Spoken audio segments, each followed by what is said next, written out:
Dear class 7th, we are going to start with chapter number 1 in this video. It is representation of geographical features. Children, geo means earth. So we are going to study the features of the earth and how it could be represented on a map. So what is a map? A map is a graphical representation of earth on a flat surface. So what do maps do? Maps provide us with information of our planet. What information does it give? It tells us about the distribution of population, rainfall, settlements, landforms, etc. It also shows different sizes, shapes, direction and exact location of countries. So if we need to study the maps properly, we should understand the meaning of the different symbols, colors and labels used on a map. So all these things help us to read the map with clarity. Then children, you already know the two types of map, political map and physical map. Political maps tells you about the political boundaries, cities and capitals of a place. Physical maps tells you about the natural features which are present on the earth like mountains, landforms, plateaus, rivers, etc. Then you have a thematic map. Please note down, you may underline it. A thematic map includes all the information on a specific theme or topic. So thematic map are such maps which gives us information on a particular theme or topic. For example, rainfall, distribution of population, settlements, etc. Then the fourth type of map mentioned over here is topographic map. Children, topographic map contains detailed information about local landforms, water bodies, roads, railway tracks, buildings and other features of a smaller location. So you'll find that topographical map usually tells us about the natural features like landforms, water bodies. It also tells us about the artificial features like man-made features like roads, railway tracks, buildings, etc. So from this we learn that what topographical maps are.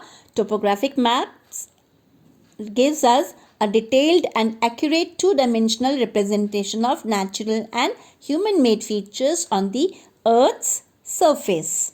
Right? You just have to learn this definition clearly and you'll find that all the topographical maps have different interpretations of different directions, colors, conventional symbols, etc. You'll find that various conventional symbols are used on it. The various colors are used on it. Okay. So this help us to read topographical sheets with clarity. Next, children, you'll find the scale, legend and north arrow. So what are these?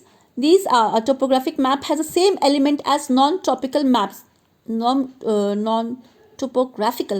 such as scale, legend and north arrow. Now what is a scale? Scale is a map distance to the ground distance, right? So what is a legend? Legend is an explanation of a symbol used on a map. So in the corner of the map you'll find some boxes, those are called legend. Dear children, here I have a map and these boxes are called legends, and here you show what symbols you have, what colors you have been using on the map and what do they interpret. What symbols you have used and what do they interpret. Then another term used over here is north arrow. What is north arrow? North arrow is actually an arrow on a map frame which points to the north direction. You'll find that whenever the map is rotated, the north arrow also rotates with it. So that shows the north direction. Right? Then you'll find when you see the map, it is difficult to see the elevation on the ground. So what is elevation over here? Height. So in a topographic map, you'll notice the brown lines are used to determine the height of a physical feature such as mountain. What brown lines is being talked about? Just turn the page. If you see clearly, you'll find the brown lines like this. So these brown lines are called contour lines.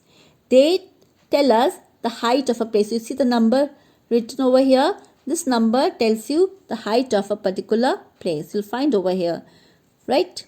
So what are contour lines? Contour lines are the lines on a map joining points of equal height above or below sea level, right? Then you have use of colors on topographical sheets. So on top, you'll find that topographical sheets has various colors used. So in this chart you'll find the different colors which are used on a topographical sheet and what do they represent, okay, and what are the features they show. Now you see black color, okay. Black shows cultural features such as buildings, railways and power transmission lines. Blue color shows water bodies like lakes, rivers, falls, rapids. Water rapids. Rapids are those water flow which fall abruptly. Okay, they don't have a stop from a steep side. They fall.